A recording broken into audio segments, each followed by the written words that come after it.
Joining me now, Washington bureau chief for the New York Post and author of Clinton Inc., Daniel Halper, and Washington Times online opinion editor, Fox News contributor, Monica Crowley.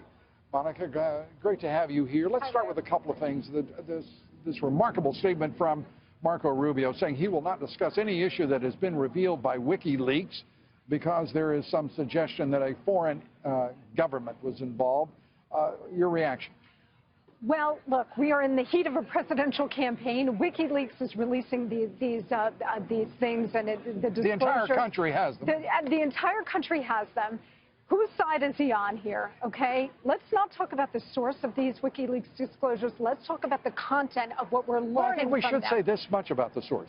While there has been some suggestion that maybe Russia's involved, there has also been some suggestion that the leak is NSA-based. So this gets to be frivolous on the part of what otherwise should be responsible U.S. senators. We understand the Clinton campaign, Daniel, doesn't want us to read, to see, or hear truth. But the fact is, it's there for all of us.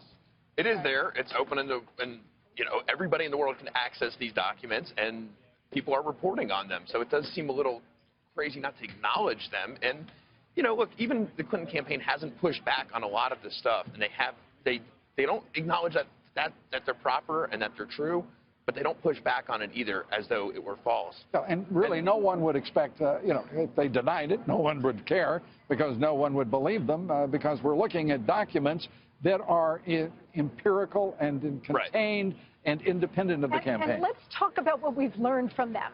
We have seen through these exposures the depth of the sordidness, cynicism, and corruption of Mrs. Clinton and the Clinton Foundation. We have learned about the media collusion to protect her candidacy. We have learned that the Clinton camp was tipped off to the details of the FBI investigation. We have learned that there was collusion to obstruct justice on the Benghazi emails.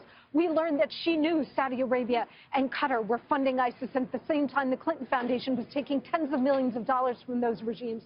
Let's talk about the depth of the corruption. That's what Senator Rubio should be talking about. And let's talk about the fact that we have the statements of FBI agents and officials that the Undersecretary for Management of the U.S. State Department tried to bribe FBI agents and officials and offered postings in key locations all across the country. I mean, this is sordid. And by the way, it demonstrates going to the sordidness of it all and the corruption. I mean, the temerity of someone at state, which is, by the way, a still Clinton-held territory from her husband's reign. It is, in fact, breathtaking that the corruption would be so pervasive that they would have no hesitation in saying to the FBI of all agencies, you know what, we'd like to make you a bribe.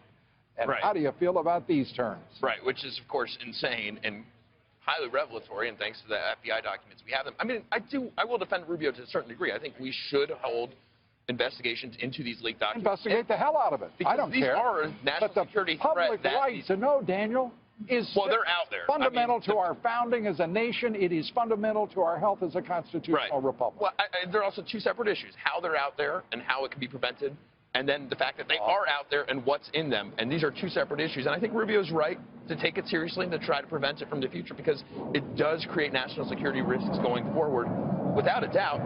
Balderdash. No. I don't mean the Podesta emails per se. I mean the fact that there were exposed, foreign agents, that lying, cheating, and corruption are exposed. I think it makes us a more secure I don't mean nation. what's in the emails. I mean that a foreign, if that's true, a foreign power hacked in and stole these emails and put them on. But Marco Rubio can talk about that on November 9th.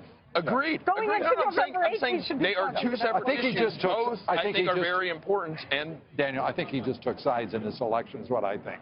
But you can pin that on all right. me. The other thing is it's sort of an interesting causal relationship here, and I want you to wrap this up. You know, what happened is apparently Kerry told the Ecuadorian government to cut off Julian Assange's internet connection. Down comes the axe, and guess what? Things are still flowing through, what is it Bush used to say, the webs, the internet, you know, and these documents are being delivered. The public still, its right to know is being met by WikiLeaks. And guess what? What's the second thing then the Clinton cartel comes up with? They want you not to see, they don't want you to read, they don't want you to listen to or speak of the truth that's revealed by WikiLeaks. That was a fallback position, and a hell of a one it was. Yes, John Kerry was acting at the request of the President of the United States. Let's just make that really clear.